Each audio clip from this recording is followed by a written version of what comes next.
Are you ready to transform your summer into an epic splash-tastic adventure?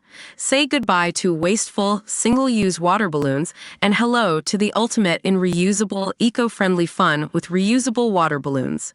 Check out the link in the video description to get yours on Amazon today. A frontrunner to be Donald Trump's running mate in the presidential election once said he believed a woman who accused the former president of sexual assault.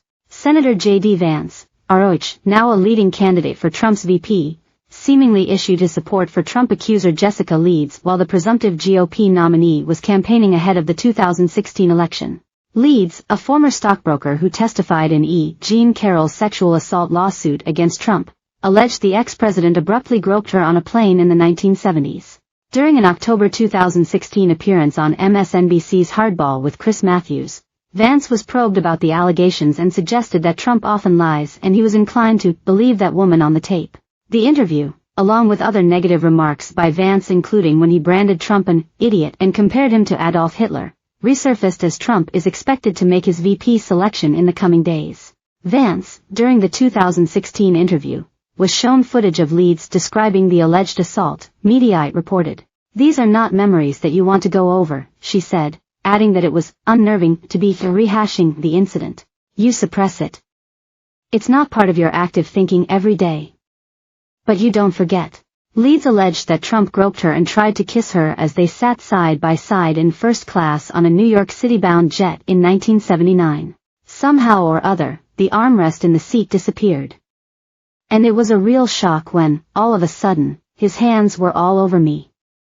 He was like an octopus. It was like he had 6 arms. He was all over the place," she said. She accused Trump of putting his hand up her skirt before she fought him off and walked away to another seat. Matthews asked Vance, who had in 2016 come into prominence with his memoir Hillbilly Elegy, "What do you think of Leeds' account?" Vane replied, It makes me think that at fundamental, this is sort of he said/she said, right? And at the end of the day, do you believe Donald Trump who always tells the truth? Just kidding, or do you believe that woman on the tape?" The Republican lawmaker also once liked a tweet that accused Trump of serial sexual assault, according to Raw Story. But Vance has since changed his tune, seemingly dismissing his prior criticisms of the ex-president. During an appearance on CNN's State of the Union in May, Vance told host Dana Bash, "Look, my view on Donald Trump, I have been very clear on this, look, I was wrong about him. I didn't think he was going to be a good president, Dana, and I was very, very proud to be proven wrong. It's one of the reasons why I'm working so hard to get him elected." He has also seemingly changed his view on Trump's accusers. Earlier this year, after a judge ordered the ex-president to pay Carroll $83.3 million for defamation, Vance told The Hill that the jurors in the trial were from extremely left-wing jurisdictions. The jury ruled that Trump had maliciously damaged Carroll's reputation in 2019 after she went public with her accusations. Jurors awarded her $18 million to compensate for the personal harm she experienced, then added $65 million more to punish Trump.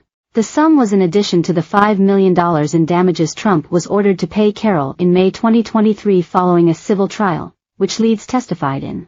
Carroll's lawyers had called Leeds to the stand in an attempt to establish an alleged pattern of Trump assaulting women.